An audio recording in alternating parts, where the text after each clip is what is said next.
Let's say China. China. China. China. China. China.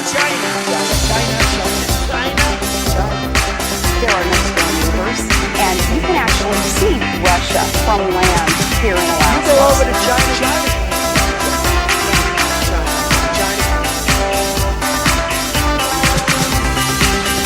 I did not have sexual relations with that woman.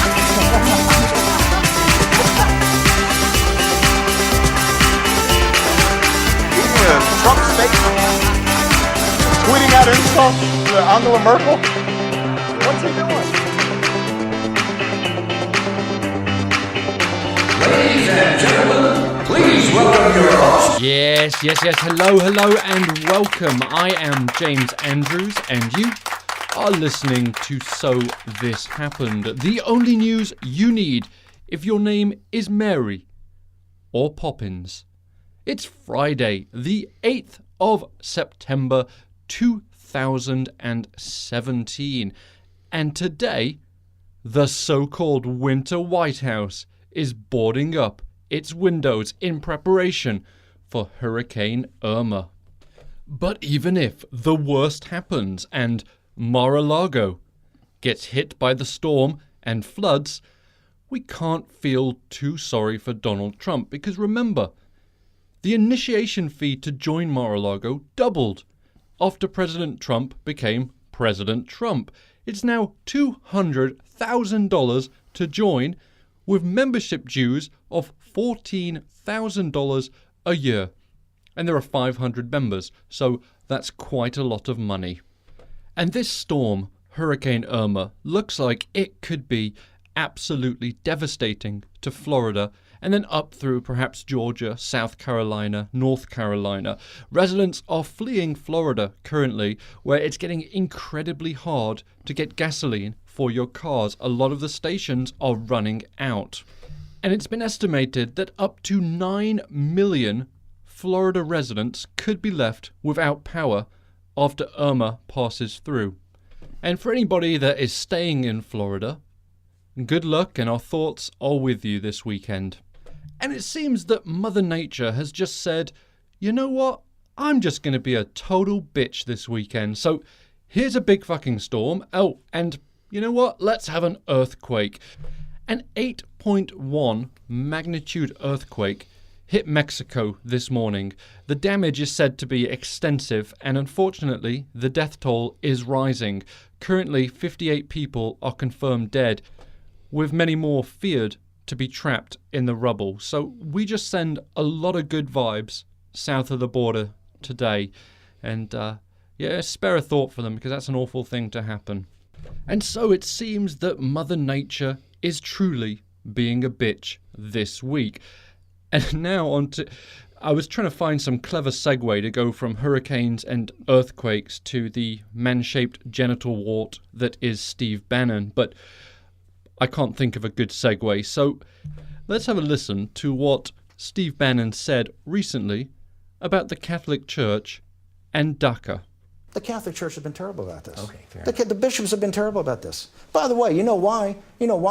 Because unable to really to come to grips with the problems in the church, they need illegal aliens. They need illegal aliens to fill the churches. It's obvious on the face of it. That's what the entire Catholic bishops condemning. They have an economic interest. They have an economic interest in unlimited immigration, unlimited illegal immigration. And there is Steve Bannon, apparently not listening to the advice that has been passed down from generations, that in polite conversation, you don't talk about sex, politics, or religion. And thank God the conversation that we have every day is not polite, because we can have as much sex, as much politics, and as much religion as we want. But Steve Bannon's remarks did not go unnoticed, as if they would. Cardinal Dolan, who is a cardinal from New York City and a fairly prominent man in the Catholic Church, was a little bit upset.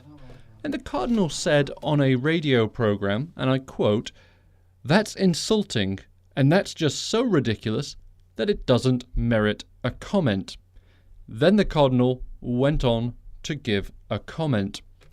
I don't really care to go into what I think is a preposterous and rather insulting statement that the only reason we bishops care for the immigrants is for the economic, because we want to fill our churches and get more money. Well, after the Cardinal made these statements, Steve Bannon just couldn't resist in firing back.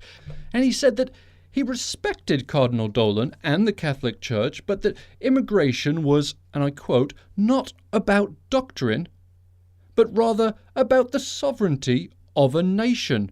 And then Steve Bannon went on to say, in that regard, they're just another guy with an opinion.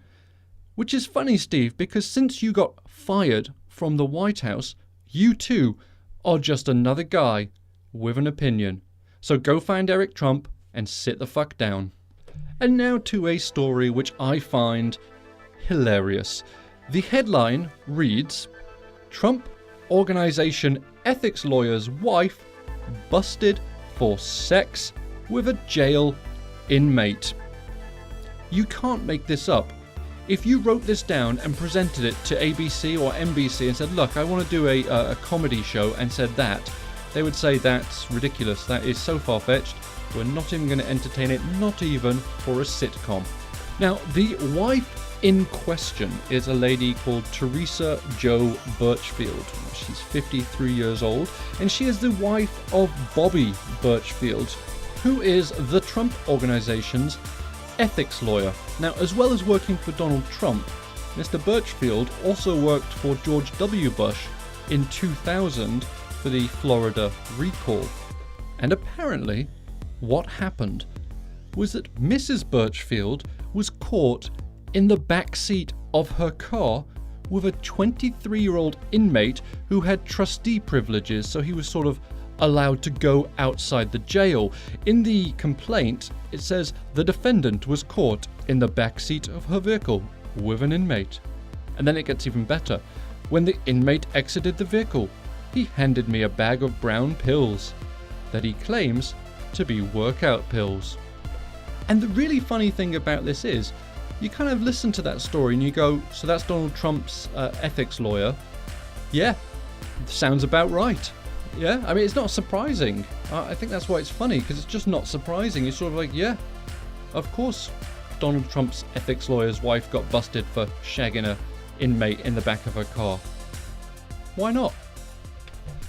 And now, if I may, I'd like to just switch gears for just a second and talk about the murder rate in the US. If you listen to Jeff Sessions, you would be under the impression that it is absolutely out of control and increasing every single day. Now, while it's true that in 2015 there was a slight increase in the murder rate in the US, it is certainly not, as Jeff Sessions has alluded to, a dangerous permanent trend. But the figures just really don't support that idea. Today it was announced that 2017 murder rate will have decreased by 2.5%. Now, that brings it to levels the same as in 2009. Now, Jeff Sessions has said many times that this murder increase rate in 2015 heralded a return to the dark time of the 1970s and the 1980s, when levels of crime and violence that we once deemed unacceptably high became the new normal in America. But unfortunately for Jeff Sessions and Donald Trump, the statistics don't show that to be true. And while there may be pockets where violence is increasing, cities such as Chicago, where we all know the violence is getting out of hand there, nationwide, that is not a trend that is being followed. If anything, it's reversing. Now, even with the spike in murder rates in 2015, it was still half of what it was in 1991. So, why then, I hear you ask, do Donald Trump and Jeff Sessions keep pushing this idea that the murder rate is getting out of control, people are getting shot here, there, everywhere, we've got to do something about this? One word: fear. Because we all know that fear sells. And this administration is hoping that the American people buy into it. And this fear of a national crime wave which is sweeping the nation, which has been pushed by Donald Trump and Jeff Sessions, they've been used to justify or even promote controversial changes on everything from sentencing practices to drug policy to immigration enforcement. So all these things that Donald Trump and Jeff Sessions are pushing, they're pushing because the American people are scared of this crime wave which is sweeping the nation. It's a crime wave that doesn't exist. The statistics show it. The murder rate is lower now than it was in 1991. But if you can convince enough people that the opposite is in fact true, it allows you to push through some policies which otherwise people might look at and go, ooh, wait a second, I don't know about that, not sure, don't like that. But if all of a sudden those people go, yeah, do it, man, because I'm going to get fucking shot if I walk out my house. Yes, lock him up. Yes, marijuana, put him in jail for 5,000 years. Do it. And that is exactly the reaction that Donald Trump and Jeff Sessions are trying to get. And I can tell you from talking to people that it's working. Many people I've talked to about the crime rate in the US have said to me, oh, it's terrible now. When I was a kid, it was so much nicer. You could just walk outside and you wouldn't have to be worried about getting shot. Now you walk outside, you go, oh, I need a bulletproof vest to be out here. And so the culture of fear that Donald Trump and Jeff Sessions have tried to create around this fictitious murder rate is working. Because people really do think it's scarier out there now than it was 10 years ago. When in reality, it isn't. So what can you do to combat this? Well, I can tell you, it's very hard. When fear grips somebody, it's very difficult to let go of it. So people have been told over and over again that it's very dangerous out there. You're going to get shot, you're going to get raped, you're going to get murdered, you're going to get turned into a sex slave. And you can tell these people who are scared the truth. You can show them the statistics. But the reality is, once the fear has gripped them, it's very hard to turn them around and then go, oh, you know what? It is quite nice out there. The grass is still green. The sky is still blue. It's okay, isn't it? Yeah, it's okay. But I'll tell you one thing that isn't okay, and I almost hate to leave you on this, it being Friday, and I usually like to leave you with a happy story on Friday afternoon, so you go in the weekend feeling good about yourself. But, well, this just popped up today, and I feel it would be remiss of me if I did not mention it. But the Trump administration filed papers with the US Supreme Court today backing a Christian baker in Colorado whom previously a state court had ruled against for declining to make a wedding cake for a gay couple. Now, the Trump administration is arguing that by saying he has to make the cake for a gay couple, that you're in fact stepping on his First Amendment rights, his freedom of speech and his freedom of religion. However, the ACLU lawyer who is representing the couple is arguing that the Trump administration is advocating for nothing short of the constitutional right to discriminate. And it is a really difficult case. I know which side I fall on, and I fall very heavily on that side. But it does come down to a question as, wait, does the baker have a constitutional right to not bake a cake for somebody because he deems what they do in their private time to be against his religion? Or does, in fact, him doing that make it so that he is using the Constitution to discriminate against this couple because they are openly gay? But the real question here should be, what would Jesus do? WWJD. And I guarantee you, he would bake the fucking cake for the gay couple. Anyway, we are out of time, and it's been a wonderful week. I've enjoyed our conversations, and we'll do it again on Monday. Have a great weekend. Listen, if you're down in Florida, stay safe. If you're trying to get out, good luck. If you're going to stay put, good luck. And we'll do this again on Monday, potentially. The hurricane is coming this way, and it's supposed to hit Monday afternoon, so depending on the power situation, we'll see if there's a show. So if there is, I'll talk to you Monday. If there isn't, and I don't get washed away, We'll talk on Tuesday. Bye bye. It's hard to really